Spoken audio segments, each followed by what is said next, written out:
Okay, so in this question, we're going to be dealing with this differential equation, and it's asking us to find the general solution of said differential equation. And at a first glance, you might see a derivative that's written in Leibniz notation here, and you might think that, oh, you could probably use some sort of, you could treat this as, I guess, maybe a separable differential equation and use separation of variables.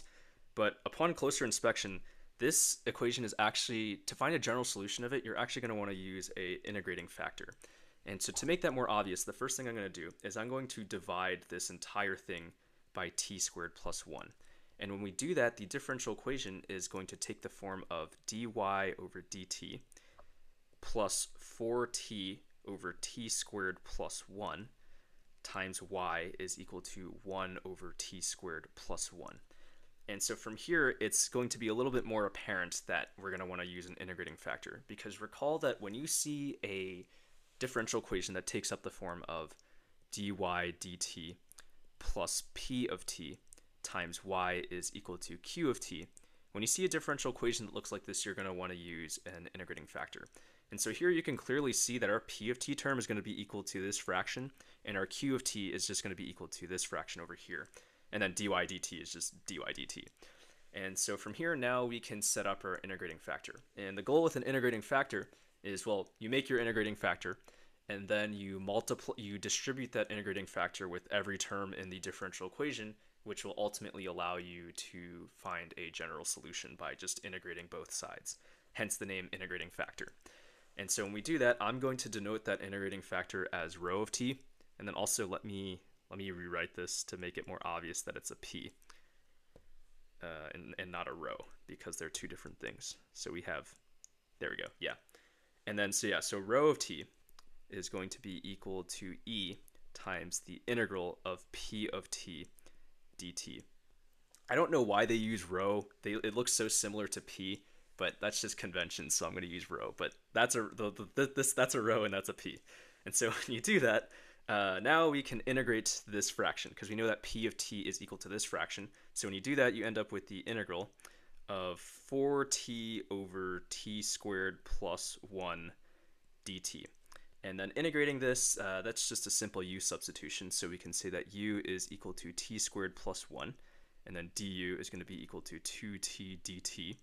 And then dt is going to be equal to du over 2t. And then plugging that into our substitution, this integral is going to take the form of 4t times du over u times 2t.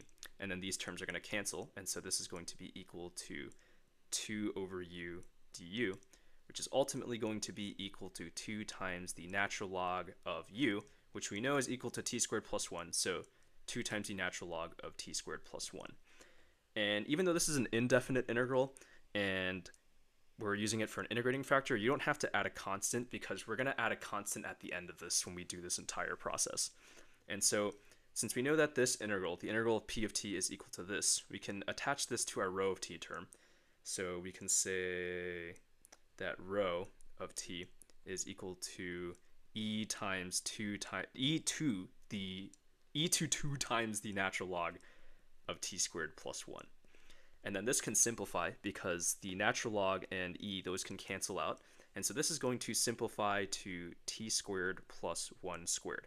And the reason it's squared is because there's a 2 in front of the natural log there. And so yeah, so now our final integrating factor is going to be equal to t squared plus 1 squared. And so the next step we have to do is we need to distribute that with our original differential equation here.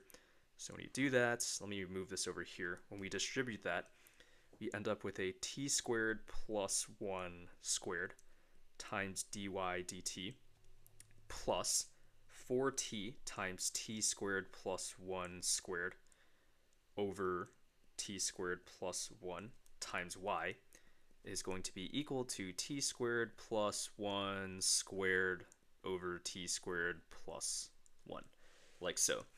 And then I'm going to, and then the next thing I'm going to do, besides simplifying this obviously, is I'm going to multiply this, our integrating factor out, and you'll see why. So we can say that t squared plus 1 squared is just equal to t to the 4th plus 2t squared plus 1. And so, and you'll see why in a second. And so when in that case, rewriting that, we end up with a more simplified equation of t to the fourth plus 2t squared plus 1 times dy dt plus 4t cubed plus 4t. And then this just came from canceling out one of these and then distributing the 4t with that, times y is going to be equal to t squared plus 1.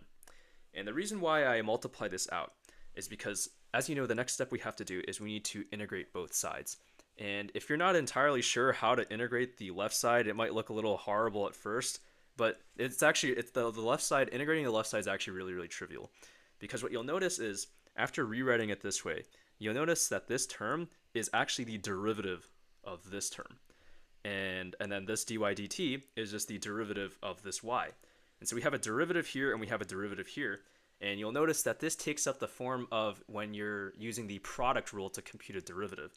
So we can say that this is f of t, and then that's just y prime of t. And then this is f prime of t, and then this is just y of t. And so since we know that the product rule of when you're using the product rule for a derivative, you end up with this term. So integrating the left side is just as simple as going backwards. And so we can just say that the left side is equal to f of t times y of t. And so that's going to give us t to the fourth plus 2t squared plus 1 times y. And then integrating the right side, that's trivial. That's just doing a normal integral. So you end up with t cubed over 3 plus t plus some constant. And then also I'm going to rewrite this back in its original form of t squared plus 1 squared, because if you remember, all the answer choices had it like that. I just multiplied it out to make it easier to see how just using reverse product rule to integrate the left side pretty simply. And so we end up with a final general solution that looks like this. And then also we need to isolate the y. So when you do that, you end up with y is equal to t cubed over 3 plus t plus some constant over t squared plus 1 squared. So this should be our final answer. And when you do that, the answer choice that matches up closely with this is going to be D. Okay, so in this question we're dealing with a initial value problem, and it gives us the following differential equation, which looks to be a homogeneous linear differential equation. And it's also telling us that we're going to have to use a substitution, so we don't have to deduce that on our own, since it's telling us right away to use a substitution. V is equal to y over x. And that's nice because that tells us right off the bat that in its current form, this differential equation the general solution of it can't be found using something like separation of variables or an integrating factor right off the bat. We're going to have to do some sort of initial substitution beforehand before we can get there. And the reason this is going to be a homogeneous differential equation is because the first thing I'm going to do is I'm going to rewrite this equation, because I want to also be able to plug in our substitution nicely, which we can't do in its current form. So when you do that, you should end up with a differential equation that looks like dy over dx is equal to x times y over x squared plus y squared over x squared. And then this is going to simplify to dy over dx is equal to y over x plus y over x squared. And so from here you can see that the substitution is going to plug in nicely in this form. And the reason I was saying that this is a homogeneous differential equation is because each term either contains the function or the function's derivative. In this case, the function would be y, and its derivative would be y prime, which is written as dy over dx here. So now that we have that out of the way, we can start plugging in the substitution. And so when we plug in the v substitution, this differential equation is going to take the form of dy over dx is going to be equal to v plus v squared. And similar to when you're integrating using a u substitution, we're going to have to differentiate the substitution that we use as well, and basically rewrite the equation in terms of our substitution variable instead. And so we know that v is equal to y over x, and we need to differentiate that to get rid of this derivative, this dy over dx. So to do that, I'm going to rewrite this v, as we can say that y is equal to v times x. And so now that we know that y is equal to v times x, we can differentiate y and say that dy over dx is going to be equal to dv over dx times x plus v. And the reason why I'm writing the derivatives like this is because when it comes to equations like this, it tends to be easier to solve the problem if you write every derivative in terms of Leibniz notation, which is these dy over dx terms. And so now that we have this differentiation, we can plug this in for dy over dx over here and have a new rewritten differential equation that looks like the form of dv over dx times x plus v is equal to v plus v squared. And then these v's are going to cancel because they're on opposite sides. And we ultimately end up with a rewritten substituted differential equation that takes the form of dv over dx times x is equal to v squared. And so from here, you can probably see that now we can use separation of variables to find a general solution from here because, yeah, this takes the form of a separable differential equation now. And so when you do that, you should end up with the terms dv over v squared is equal to dx over x. And from here, we can integrate both sides to find our general solution. And that's going to give us the form of negative 1 over v is equal to the natural log of x plus some constant. And from here, now we can revert our terms back in terms of y instead of v. And when we do that, this is going to take the form of negative x over y. And the reason why is because since v is equal to y over x, and we have a 1 over v here, that just turns into the reciprocal. And so you end up with negative x over y is equal to ln of x plus some constant. And then when we isolate y, we should ultimately end up with y is equal to x over the negative natural log plus some constant. And the reason why the negative is down here is because I did two steps in one.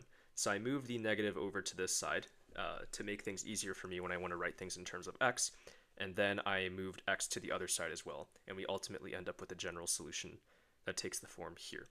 And from here, now we can start solving the initial value problem. And so we know that y of 1 is equal to 1/2. So we can plug in 1/2 for y, and we can plug in 1 for x. And so when we do that, we end up with 1/2 is equal to 1 over the negative natural log of 1, which is equal to 0. So this just simplifies to 0 plus c, which just 1/2 is equal to 1 over c. Solving for c from here, we end up with c is equal to 2. And so we should end up with a particular solution that takes the form of y is equal to x over 2 minus the natural log of x. So this should be our final answer. And so if we match this up with our answer choices, we should end up with B. Okay, so in this question, we're given an autonomous differential equation, and it's asking us to identify the direction field that corresponds to said autonomous equation. And so to start, the first thing we need to do is we need to find the critical points of the autonomous equation. And so in order to do that, we just have to set this equation equal to 0. And when you do that, since it's already been factored out nicely for us, we can clearly see that y is going to be equal to 1, 2, and 3. And when y is equal to 1, 2, and 3, that's when the equation is going to be equal to 0. And so these are going to be our 3 critical points. And the next thing we need to do is we need to set up a number line with the critical points on it. So I'll just say 1, 2, and 3, like so. And we need to identify the behavior right around those critical points. So right below 1, between 1 and 2, and then between 2 and 3, and then right above 3. And so in order to do that, to start, I'll start with 1. So to identify the behavior going on below 1, we need to just pick a number that's less than 1. So let's just say 0. So when y is equal to 0, we end up with -1 times -2 times -3. And I'm going to be putting more emphasis on whether the answers here are positive or negative rather than the answer itself, because that's what matters. That's what matters more. And so since we have a triple negative here, that's going to give us a negative answer. And so now let's pick it. And so we know that the behavior is going to be decreasing below 1. And now between 1 and 2, let's just say 1.5. When y is equal to 1.5, we end up with 0.5 times -0.5 times -1.5, which is going to give us a positive answer. And so we can say that between 1 and 2, it's going to increase. And now we need to look at between 2 and 3. So let's just say 2.5, y is equal to 2.5. We end up with 1.5 times 0.5 times negative 0.5, which is going to give us a negative answer. And so it's going to be decreasing between 2 and 3. And finally, we need to identify the behavior above 3. And in that case, let's just say 4. When y is equal to 4, we end up with 3 times 2 times 1, which is equal to a positive number. And so we know that it's going to be increasing above 3. And so as a result, now we can identify our phase portraits. And I'm going to start by I'm going to go one by one and eliminate things as we go. And so since we know that the equation is going to be increasing above 3, we can automatically get rid of b, because as you can see here, these phases, they're going towards the asymptote at 3 and decreasing. It's not going up as time progresses, as you can see. Whereas in every other case, it is. And so that eliminates b right off the bat. And now we need to identify the behavior. We need to pick a phase portrait that is decreasing between 2 and 3. And so from here, we can get rid of a as well, because it is increasing here. And it's also increasing in b. It's not decreasing. And so that leaves us with c, d, and e. And so now we need to look at the behavior that's going on between 1 and 2. And we know that it's increasing between 1 and 2. And so that also gets rid of d, because as you can see here, it's decreasing between 1 and 2 rather than increasing. And so that leaves us with c and e. And now we need to identify the phase portrait that matches with our number line here that says that it's decreasing below 1. And so that's going to also get rid of c, because it is increasing here instead of decreasing. And so that leaves us with answer choice E. So the answer to this question is going to be E, because you can see that it's increasing above 3, it's decreasing between 2 and 3, it's increasing between 1 and 2, and it's decreasing below 1. And so yeah, so the answer to this question is going to be E. Okay, so in this question, we're dealing with an initial value problem that asks us to solve it using Euler's method. So as a result, since it's asking us to use Euler's method, we're going to end up with an approximate answer, since that's what Euler's method is. And what Euler's method is recall that you're using a formula with a set of step sizes up to a certain point that will give you an approximate answer to the initial value problem.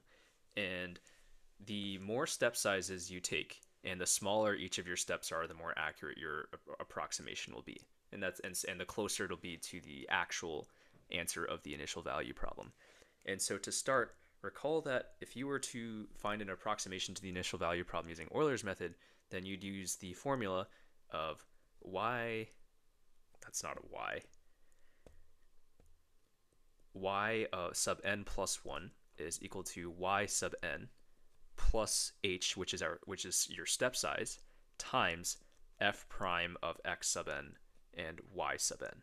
And in the question, it gives us a condition to start with, that being y of 1 is equal to 2. So we can say that x sub 0 is equal to 1 and y sub 0 is equal to 2. And then also I'm going to set up a table here to clear things up a little bit to make things a little easier. So we have our n column, our x sub n column, and our y sub n column. And we know that when n is equal to 0, because in this case x sub 0 and y sub 0, then we can say that x sub n is equal to 1 and y sub n is equal to 2. And we have to, and the question is asking us to estimate y of 2.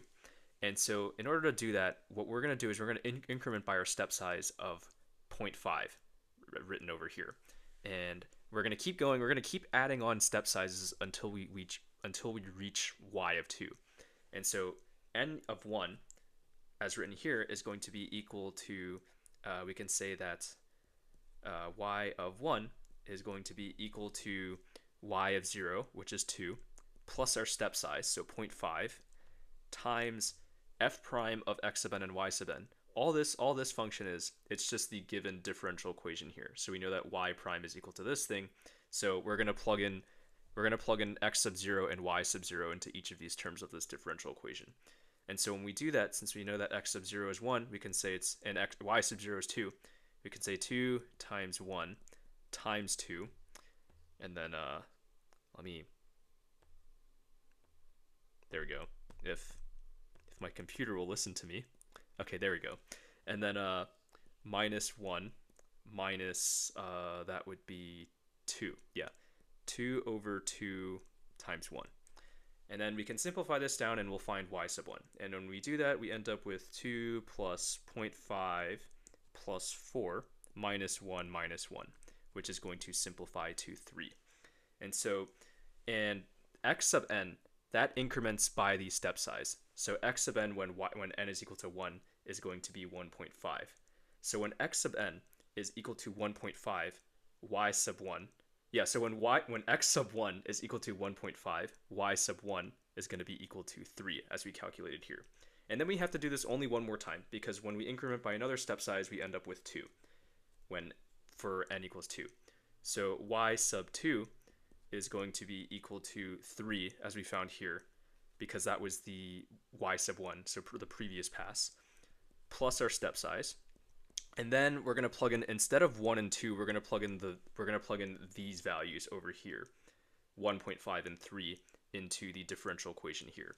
And so you're going to end up with 2 times 1.5 times 3 minus 1 minus 3 again over 2 times 1.5. And then all we have to do from here is simplify this down and we'll have our answer. And so when you do that, you end up with 3 plus 0.5 times 6, that's not 9, minus 1 minus 1, which is going to simplify to 6.5. And so from here, we can say that this is going to be equal to y of 2, and we can pick an answer from here. And so the answer to this question is going to be B. Okay, so in this question, we're dealing with an initial value problem that involves a second order linear homogeneous differential equation. And it's second order because the highest derivative is the second derivative, and it's homogeneous because each term either has the function or the derivative of the function in each term, that being y and its corresponding derivatives. And so as a result, the general solution is going to take up the form of y of t is equal to some constant times e to the rt plus c sub 2 times e to another r value of t. And the reason why we have two terms here is because we're dealing with a second order differential equation, and so we're going to end up with two terms. And in order to find these r terms, that is found by coming up with a characteristic equation, that being x of r. And what the characteristic equation is just effectively just rewriting the given differential equation into an algebraic equation with no derivatives in it. So replacing each derivative with an exponent and replacing each function value with r. So instead of y, we're going to write r for the first term. And since it's a y double prime, that's a second derivative. Since it's a second derivative, you'll just replace it with a second power exponent. And then for the second term, we have an r because we have y prime to the first derivative, so it's just r to the first power. So you just end up with r minus 12, and just keep it as 12, because since it's y, that's not a derivative, so it's the 0th derivative, so you'd end up with a 0 exponent. So this would end up being our final characteristic equation. And then we're going to set this equal to 0 and solve for r. And we can do that by factoring this, because this is just a simple quadratic equation. And so when you do that, you end up with r minus 3 times r plus 4, giving us an r value that is equal to 3 and negative 4. And then we can plug this into our general solution here. So we can say that the general solution of this differential equation is going to be equal to c sub 1 times e to the 3t plus c sub 2 e to the negative 4t. And now we can start tackling this initial value problem. And so we know that given here, it says that y of 0 is equal to 3. And so we can just plug those numbers into this general solution that we came up with here to come up with an equation to start with. So I'm going to say that 3 is equal to c sub 1 plus c sub 2, because I just plugged in 0 for t here. And then that gets rid of the e's. You're just left with the constants. And then the next thing we have to do is we need to set up an equation that corresponds to this initial condition, where we deal with the derivative of the general solution. And so to start, I'm going to differentiate our general solution. So you end up with y prime of t is equal to c sub 1 e to the 3t minus 4 c sub 2 e to the negative 4t. And then we can plug in our values from the initial condition, saying that negative 4 is equal to 3 c sub 1 minus 4 c sub 2, And from here, we can solve for the constants, because now we effectively have a system of equations that we can deal with. And so there's two major ways you can go about this. You can either set up a couple of substitutions, or if you're comfortable with linear algebra, you can plug this into an augmented matrix and row reduce it. So I'll show both approaches. So to start, I'm going to rewrite this equation as we can say that c sub 2 is just equal to 3 minus c sub 1. And then we can plug this into this equation. So we'd end up with negative 4 is equal to 3c sub 1 minus 4 times 3 minus c sub 1. And from here we can use this new equation to solve for c sub 1. And when we do that, we can simplify this down to negative 4 is equal to 3c sub 1 minus 12 plus 4c sub 1, giving us an equation of 8 is equal to 7c sub 1. And so we can say that c sub 1 is equal to 8 over 7. And then we can plug this back into this equation over here to find c sub 2. So when we do that, we can say that c sub 2 is equal to 3 minus 8/7. And then when you simplify this, we can say that c sub 2 is equal to 21 minus 8 is 13. So 13 over 7. And so we found that c sub 1 is equal to 8/7 and c sub 2 is equal to 13 over 7. Now also, and then also if you're comfortable with linear algebra, you can also use an augmented matrix and row reduce it.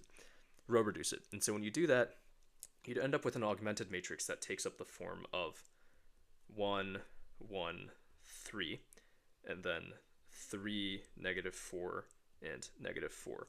And these values are just taken from this set of equations over here, where we have the c sub 1 column here and the c sub 2 column here, and then whatever it's equal to here.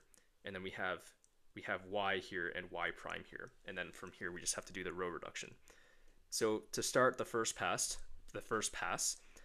we can create a new pivot column by getting rid of this 3 here. So I'm gonna multiply the top row by negative 3 to get rid of this row here. So you end up with 0, and then 1, negative 7, then 3 times negative 3 is negative 9, so you end up with negative 13 here.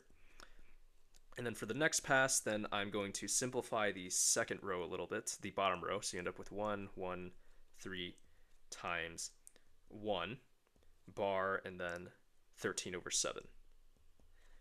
And then I'm also going to go up again to put this in reduced row echelon form. And so that gives us a final row reduced matrix of 1, 1, 0, 13 over 7, and 8 over 7. And so, so we ended up with the same c sub 1 and c sub 2 values here. And so as a result, the solution to this initial value problem is going to be equal to, let me write it over here, y of t is equal to 8 over 7 times e to the 3t plus 13 over 7 times e to the negative 4t. And this is going to be our final answer. We can pick an answer choice from here. And so that matches up closely with answer choice C. So the answer to this question is going to be C. Okay, so in this question, we're dealing with a Mass-spring-dashpot system. And so we're dealing with some sort of mass spring type of problem. And it tells us right off the bat what the mass, the damping constant, and the spring constant are. And it tells us what it's equal to, so we don't have to really decipher it from the question, which is nice. We can just plug in straight for M, C, and K. Recall that when you're dealing with a question like this, you can usually start by setting up a differential equation that takes up the form of M times x double prime plus cx prime plus kx is equal to 0. And then plugging in your m, c, and k values. And so when we do that, you end up with a differential equation that looks like 4x double prime plus 4x prime plus 17x is equal to 0. And so from here, at this point, we can start solving to find a general solution and then also solve the initial value problem that was given to us. So to start, when you're dealing with a higher order homogeneous differential equation like this, to find a general solution, you're going to want to set up a characteristic equation. So we can say that our characteristic equation y of r, I'm using y instead of x because the function of the original differential equation is x, so to avoid confusion, y of r would be equal to 4r squared plus 4r plus 17. And what a characteristic equation is you're effectively just writing an algebraic equation that doesn't have any derivatives in it, where effectively you're replacing each derivative with an exponent. So in this case, this x double prime becomes an r squared because we have a second derivative here, so that just turns into the second power. And then this first derivative just turns into the first power, and then this isn't a derivative, so it's just a zeroth derivative or zero power. And now you can have a characteristic equation that's purely algebraic. And then we want to set this equal to 0 to solve for r. Looking at this right off the bat, I can't really factor it that easily. Completing the square isn't really an option either because the leading coefficient is 4 instead of 1. And so I'm probably just going to use the quadratic formula for this question to find the r values that satisfy this. So plugging that into the quadratic formula of negative b plus or minus the square root of b squared minus 4ac over 2a, we end up with negative 4 plus or minus 16 minus 4 times 4 times 17 over 2 times 4. And then this simplifies to negative 4 plus or minus negative 256 over 8, which ultimately simplifies to a complex r value of r is going to be equal to negative 1/2 plus or minus 2i. And so since we're dealing with a set of complex r values, setting up our general solution is going to take up a little bit of a different process. So whenever you're dealing with a complex set of r values, instead of just making a term where you have like c some constant times e to the rt, what we're going to have to do is we're going to have to split up the imaginary part from the real part. And so from here, and we're going to have to convert the imaginary part into something that involves trigonometric functions. And so in the case when you have a complex r value, you can say that e to the a plus or minus bi times t, this translates to, we can use an identity where we can say that this is going to be equal to e to the at times cosine of bt plus sine of bt. And then using this form, we can write our general solution. And then what we're also going to do is we're going to attach a constant to the sine term, to the sine term, and the cosine term. So that's ultimately going to give us a general solution of x of t is going to be equal to c sub 1, or no, it's going to be equal to e to the negative t over 2, because a is the real number and then b is the imaginary number here, times c sub 1 cosine of 2t plus c sub 2 sine of 2t. And so now that we have our general solution, we can start solving the initial value problem given to us here. So moving on here, so I'm going to start over here, divide this up. We know that, and then also and we know that since x of 0 is equal to 0, we can plug those numbers into our original general solution here to solve for some of the constants as well as this initial condition as well. So we know that to start, so let me rewrite the general solution over here. So x of t is going to be equal to e to the negative t over 2 times c sub 1 cosine of 2t plus c sub 2 sine of 2t. And then since we have an initial condition that involves a derivative of the general solution, we also have to differentiate the general solution. So that gives us an x prime of t is going to be equal to negative 1/2 e to the negative t over 2 times c sub 1 cosine of 2t plus c sub 2 sine of 2t plus e to the negative t over 2 times negative 2 c sub 1 sine of 2t plus 2 c sub 2 cosine of 2t. So now that we have the general solution, and the general solution's derivative, and then also let me rewrite the initial conditions here. So x of 0 is equal to 0, and x prime of 0 is equal to 2. Now we can plug these values into the equations that we have here. So we can say that 0 is going to be equal to we can just say, we end up with 1 times c sub 1 cosine of 0 is just 1. So c sub 1 times 1 plus c sub 2 sine of 0 is going to be 0. And so this can simplify to just c sub 1. And so we know that c sub 1 is going to be equal to 0. Now, moving on to the derivative, we end up with 2 is going to be equal to negative 1/2 times c sub 1 plus 0 plus another 2c sub 2, like so, because we have, so as you can see, because and the reason why is because when you plug in 0 into these terms, this is going to go to 0, and then this is just going to go to 2c sub 2. And so simplifying this down, we end up with 2 is equal to negative 1/2 c sub 1 plus 2c sub 2. And so from here, since we know that c sub 1 is going to be equal to 0, we can say, since we know that c sub 1 is equal to 0, we can say that 2 is equal to just 2c sub 2, which simplifies to c sub 2 is equal to 1. And so now that we solved this initial value problem, we end up with a particular solution that says that x of t is going to be equal to e times e to the negative t over 2 times just sine of 2t. And then from here we can solve the final part of the question, which is to find what x of 2 is. And so that's just as simple as plugging in 2 for t. So when we do that, we can say that x of 2 is going to be equal to e to the negative 1 times sine of 4. And this is going to be our final answer to this question. So from here we can pick an answer. So the answer to this question is going to be A.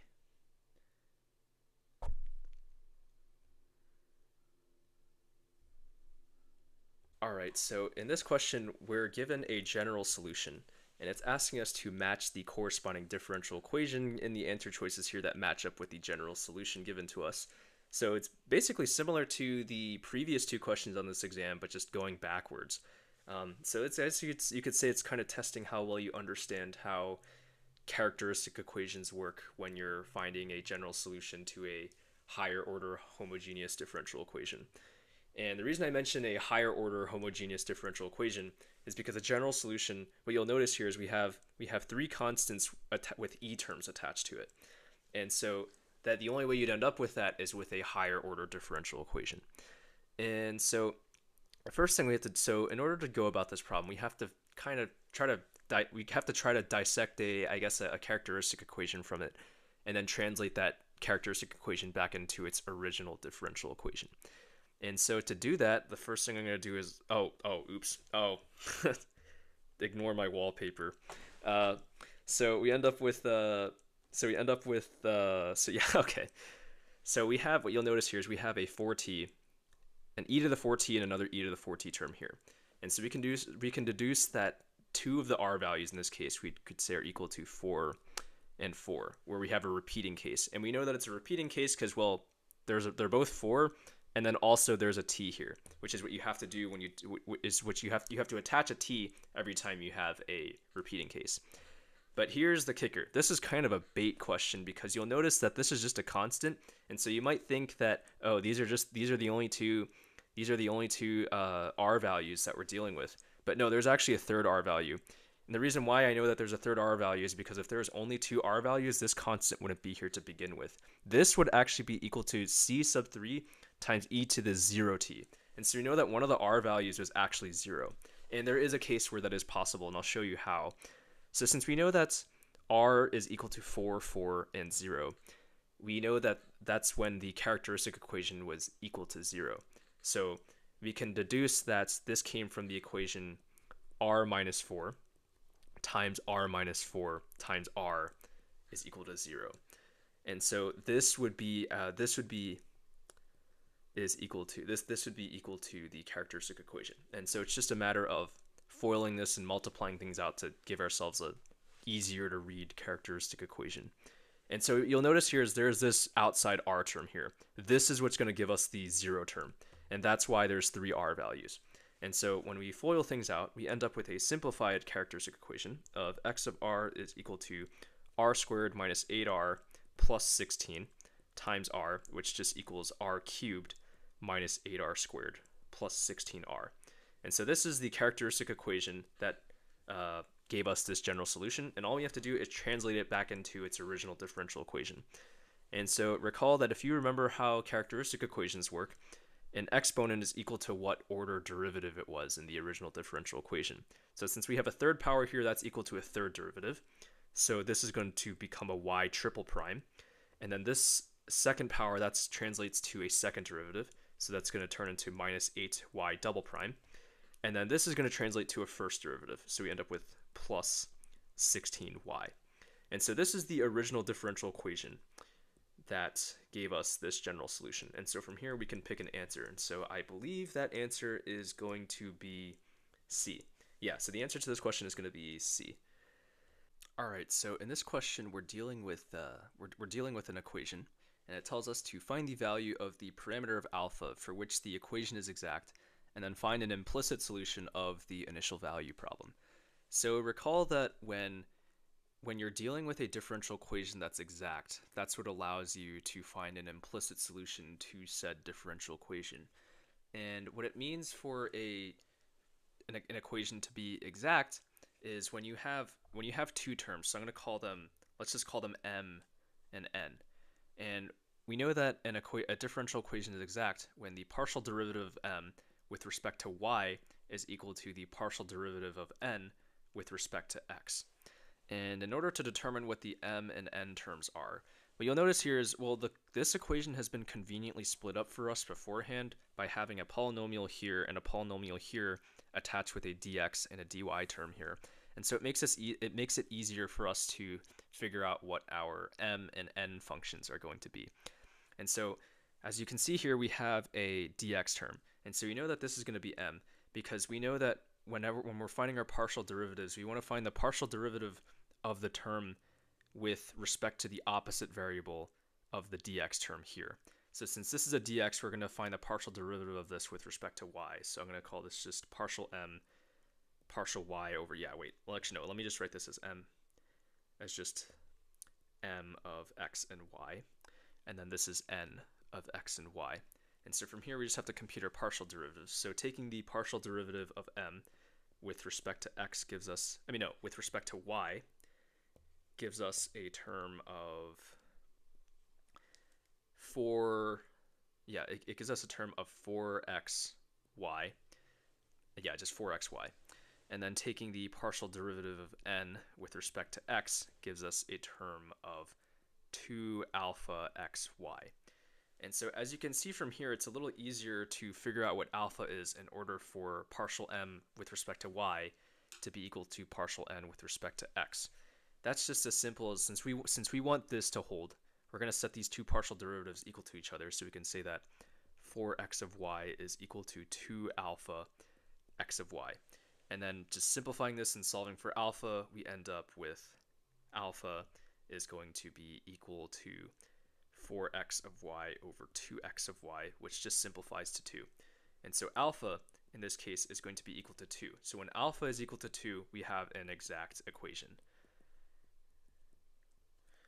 And so from here, now we can plug this back into the given equation here. So we have 2xy squared plus x squared dx plus 2x squared y plus 4y cubed dy is equal to 0. And so the first thing we need to do is find a general solution to this exact equation, and then we can solve the initial value problem. So in order to find the general solution of an exact equation like this, what we're going to want to do is we're going to want to integrate these terms and then mash them together after integrating them separately by combining like terms together, if that makes sense. So the first thing I'm going to do is I'm going to integrate this, and I'm also going to integrate this with respect to the whatever the d variable, the d terms are, so a dx and a dy here. And so what that allows us to do is when we integrate this term, we're going to end up with x squared y squared plus x cubed over 3 plus some constant. And then integrating this term with respect to y, we're going to end up with x squared y squared plus y to the 4th plus some constant. And then what we have to do from here is we need to basically, the constant, since we know that with an exact equation, since we know that partial x and partial, so the partial m of x, no, the partial m of y is equal to the partial n of x, as I've written here, we know that after computing these integrals, we know that when you're taking a partial derivative, the variable that you're not respecting, you just treat it as a constant, and the derivative of a constant is 0.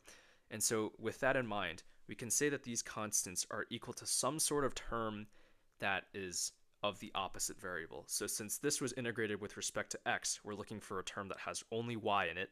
And then in this case, we're looking for a term that only has an x in it. And as you can see in these two equations, we have two like terms, so x squared and y squared on both sides. And so we can deduce that the constants, when we can just combine these together and end up with a new term of just x squared y squared plus x cubed over 3 plus y to the 4th. And if you're still not convinced, you can guess and check with the finals and then set this equal to some constant. And if you're still not convinced, you can guess and check the final general solution that I have here by differentiating it with respect to x, by taking a partial derivative with respect to x and a partial derivative with respect to y. And when you do that, you're going to end up with these terms that we have over here. And so as such, this term down here is going to be the general solution. And so from here, we can solve the initial value problem. And so we know that y of 0 is equal to 2. So that means that x is going to be equal to 0 and y is going to be equal to 2. So plugging in those numbers, we end up with 0 squared times 2 squared plus 0 cubed over 3 plus 2 to the 4th. Simplifying this down, we just end up with 0 plus 16, which is equal to 16. And so solving this initial value problem, we end up with a final solution of x squared y squared plus x cubed over 3 plus y 4th is equal to 16.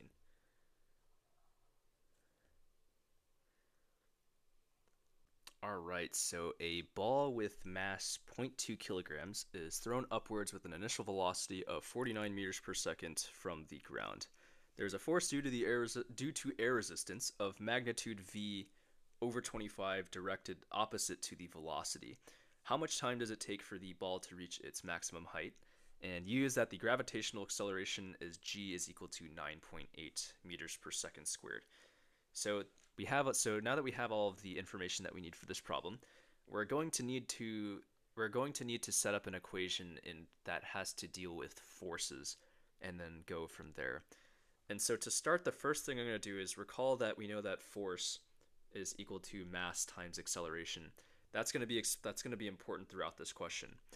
And then we know that the initial velocity is 49 meters per second. The mass is equal to 0.2 kilograms. And the force of the air resistance is v over 25, directed opposite to the velocity v. And so we know right off the bat that one of our forces, that being the force of the air resistance, is going to be a downwards force, just to put it simply, which is going to result in a negative value for our force. So to start, we can say that, I guess just F of air, that's going to be equal to negative v over 25 because it's opposite to the velocity. And then we have another force. We have two total forces in this question. We have the air resistance force as well as the force of gravity. And the question is telling us to use 9.8 for gravitational acceleration. So we know that the acceleration of gravity is going to be 9.8 times the mass of the ball, which is given to us as 0.2. So we can say that F of gravity is going to be equal to mg, which is going to be equal to 0.2 times 9.8, which is equal to 1.96. And then another thing we have to realize is since this is the force of gravity, this is also going to be acting opposite of the velocity because the ball is being thrown upwards.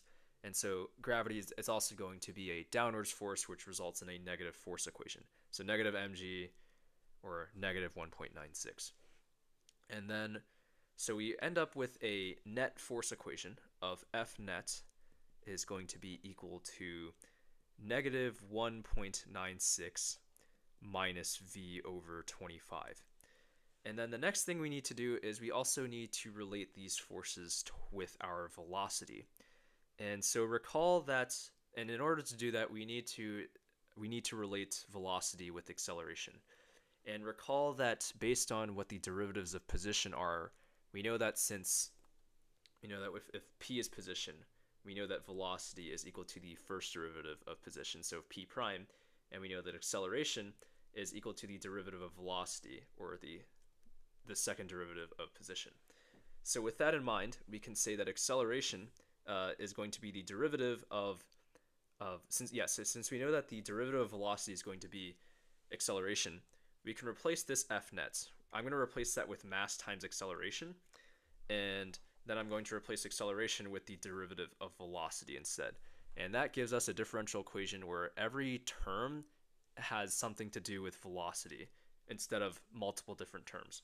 So, and we know that the mass is going to be the mass of the ball, so 0.2. So that gives us a final differential equation for this question of 0.2 times dv dt, which is equal to negative 1.96 minus v over 25. And so now from here you can kind of start to figure out how we're going to solve this problem. And if you look closely, you'll realize that in order to find a general solution for a differential equation like this, we're going to have to use an integrating factor. And to make it more obvious, let me move things around a little bit.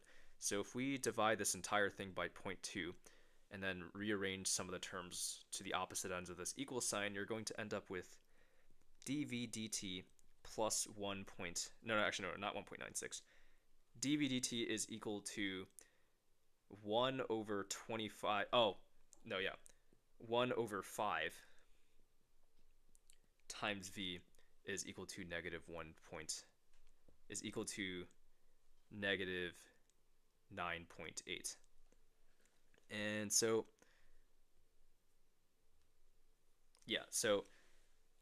now you can more clearly see how we're going to have to use an integrating factor, because we know that we have recall that when you see a differential equation that takes the form of dv dt plus p of t times v is equal to q of t, then you'd have to use an integrating factor. So you can see what p of t is equal to, and you can also clearly see what q of t is equal to.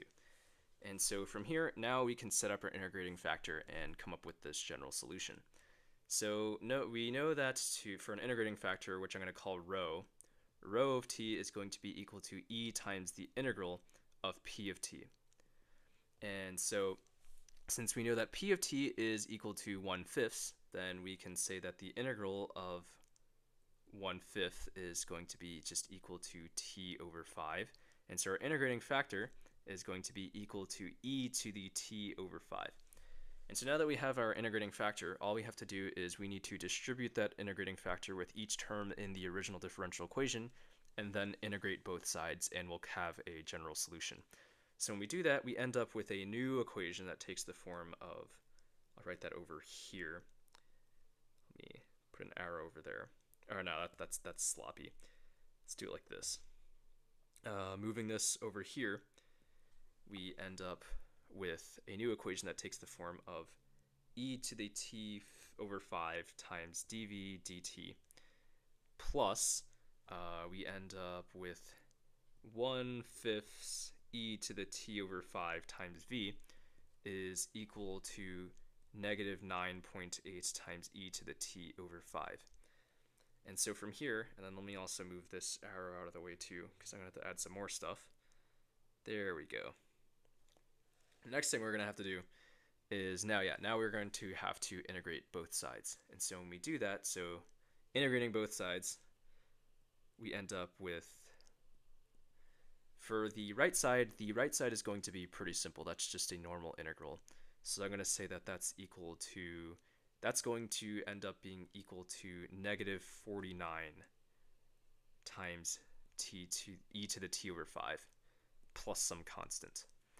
And then for the left side, that's just as simple as, recall that it might look terrible, but it's actually just as simple as using the properties of the derivative product rule and going backwards. Because recall that with the derivative of a product rule, so d dx of, I don't know, f of x times g of x, that's equal to f prime of x times g of x plus g prime of x times f of x. And so from here, if you look closely, the left side it takes up the form of a derivative that was found using the product rule, because we know that the integrating factor is e to the t over 5, so rho of t. And then we have this dv over dt, so that's v prime of t.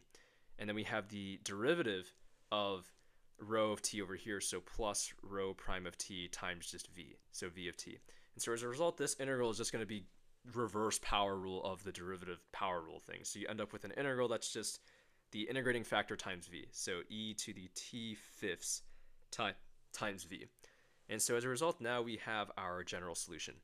And then all we have to do, another thing, is we need to isolate this v, so we end up with a rewritten general solution of v is equal to negative 49 plus some constant over t to the e fifths. And so now that we have this general solution, now we need to solve the initial value problem, because there is an initial value problem in this question. It tells us right here, notice how it says that we have the initial velocity 49 meters per second. That's going to be our initial value problem. So we know that when time is 0, then the velocity is going to be 49 meters per second. So this term over here, this is like saying that, that's like saying that v of 0 is equal to 49. And so we can plug those numbers in. So we know that v of 0 is equal to 49. So we can say that 49 is equal to negative 49 plus some constant, because we can plug in 0 for t. So we just end up with c over 1. And so now we just move things around and we find that the constant is going to be equal to 98. And so the particular solution to this problem is going to be equal to v is equal to negative 49 plus 98 over e to the t fifths. And so now we can move on to the last part of the question, which is asking us how much time does it take for the ball to reach its maximum height. And so the ball is going to reach its maximum height when the velocity is equal to 0, because that means it's not moving upward, it's not going upwards or downwards anymore. And so as a result, it's reached its peak height. And from there, the acceleration is going, the velocity is going to become negative after that certain point. And so we can say to solve that part of the question, we can just set v equal to 0 and then solve for t. So when we do that, we can say that 0 is equal to negative 49 plus 98 over e to the t over 5, and then solve for t. So moving things around, we end up with 49 is equal to 98 over e to the t fifths. Moving things around again, we end up with 1/2 is going to be equal to e to the negative t over fifths, because I just moved this e from the denominator up to the numerator. So we end up with this term.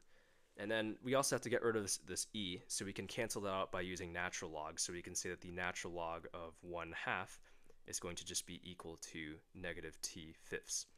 And then all we have to do from here is isolate t, and we end up with a term of t is equal to negative 5 times the natural log of 1/2. And you might be thinking that it's not possible to have a negative time in this case, but this time is actually not negative. And the reason why is because recall that when you're taking a logarithm of any term less than 1, you're going to end up with another negative number. So this is in reality just a negative times a negative, which is going to equal a positive. So this t is in fact positive. And if you were to calculate this, we can say that since that's approximately equal to like 3 point something seconds. I don't remember exactly what it was, but it's something like 3 seconds. So we can say that the ball is going to reach its maximum height when t is equal to negative 5 times the natural log of 1/2, which is approximately 3 point something seconds. So yeah, So we ended up so we have completely solved this question, and this is the time for max ball height. So yeah, so the general solution to this question is going to be this. The ball is going to reach its maximum height at t is equal to -5 times the natural log of 1/2 seconds. And then the original differential equation that we used to get here is right here. So yeah. So that should solve, I believe that solves this entire question. Oops, let me get rid of that too. Okay, nice. Okay, consider the following differential equation of dx over dt is equal to x plus 1 times 3 minus x plus h, where h is a parameter. Determine the number of critical points depending on the value of h. And it's also telling us that we don't have to solve the differential equation. So in reality, this isn't even really a differential equations or calculus related problem. We're not going to have to do any calculus for this question. It's going to be purely algebra, and I'll show you how. And so since in this case we're dealing with a differential equation that kind of sort of takes the form of what would have been an autonomous equation.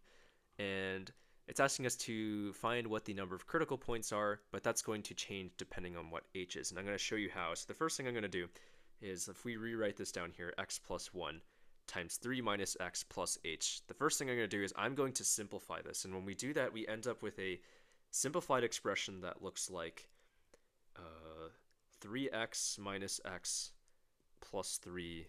Wait, no. I forgot how to FOIL. Never mind.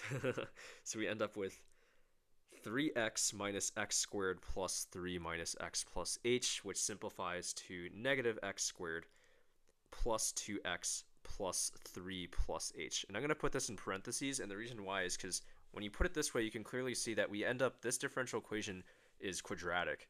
And so the amount of critical points, usually generally speaking, with the quadratic equation, you end up with 2 roots when you set that equal to 0. So when we set this equal to 0, if h wasn't here, if it was just a 3, then we know that we'd end up with 2 roots. It's just a matter of figuring out, but that's assuming that we end up with 2 real roots.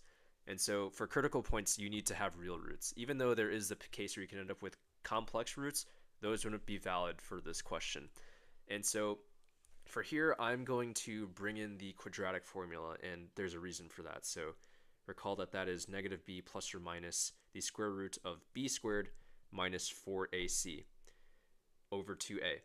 And what I'm going to do is I'm only going to be focusing on this radical over here. I'm going to be focusing on this radical over here. And the reason why is because that's what's going to be our limiting factor in how many critical points we have.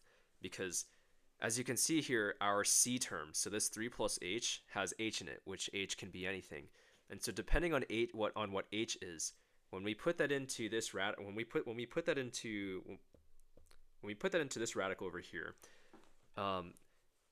depending on what h is, you could end up with a complex number, which would make it an invalid critical point. And so taking that out, so this b squared minus 4ac, I'm just going to put it over here, so b squared minus 4ac. Also, for the future, I'm going to refer to that as the discriminant, because that's the technical term for this b squared minus 4ac. That's known as the discriminant. So let me write that over here. And now let's plug in our values that we have. So we know that b is equal to 2, a is equal to -1, and c is equal to 3 plus h. So we end up with 2 squared minus 4 times -1 times 3 plus h. And let's just say that that's equal to 0. So we end up, when we simplify that, we end up with 4 plus 4 times 3 is 12. So 12 plus 4h. Yeah, so we end up with, so that ultimately simplifies to 16 plus 4h. And let's just say that that's equal to 0, and then we can move things around a little bit too. So we can say that 16 is equal to -4h. And then solving for h here, we end up with h is going to be equal to -4. And so this is important because basically from here, we're going to use -4 as a reference point. We're going to look at the case when h is exactly equal to -4.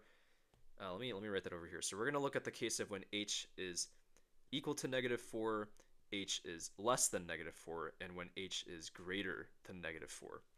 And so the reason why is because recall that the discriminant, I ripped that out of the quadratic formula over here, since that's the determining factor in whether it's going to give us complex roots or not. And we know that when h is equal to -4, then the discriminant is going to be equal to 0. So when h is equal to -4, we have like 16 plus 4 times -4, that equals 0. In that case, we're going to only end up with a single root, because recall with the way the quadratic formula works is when the discriminant is equal to 0, so the square root of the discriminant is equal to 0, you just end up with a singular root, even though it's a quadratic equation. So if that makes sense, then in the case of when h is equal to -4, we're going to end up with a single critical point. And then the next case we need to look at is when h is less than -4. And so we know that when h is less than -4, let's just say -5. So when we plug that back into the discriminant over here, 16 plus 4 times -5, that's going to give us -4, which is a negative number. And so since that, in this case, when h is less than -4, the discriminant is going to be a negative number. And going back to the quadratic formula over here, that means that we're taking the square root of a negative number, which is going to give us a complex root, which is not valid, which would mean that we have 0 valid critical points because we have a complex number instead of 2 real numbers. So when h is less than -4, then we're going to have 0 critical points. And then the last case is when h is greater than -4. So let's just say -3. And so in that case, we're going to plugging that back into the discriminant, we end up with 16 plus 4 times -3, which is going to be equal to 4, which is a positive number. Going back to the quadratic formula over here, when you take the square root of a positive number, you end up with another real number, which is going to give you 2 real roots. And so as a result, and since it's a real root, that's valid, which would mean that the critical points are also going to be valid. And since we know that with a quadratic formula, in the most straightforward case, you end up, when you plug your stuff into the quadratic formula, you end up with 2 real numbers from it. That means that you have 2 valid critical points. So in short, when h is greater than -4, then we're going to have 2 critical points. And so yeah, so this is going to be the behavior based on what h is. And then that is going to solve the problem pretty much. Yeah.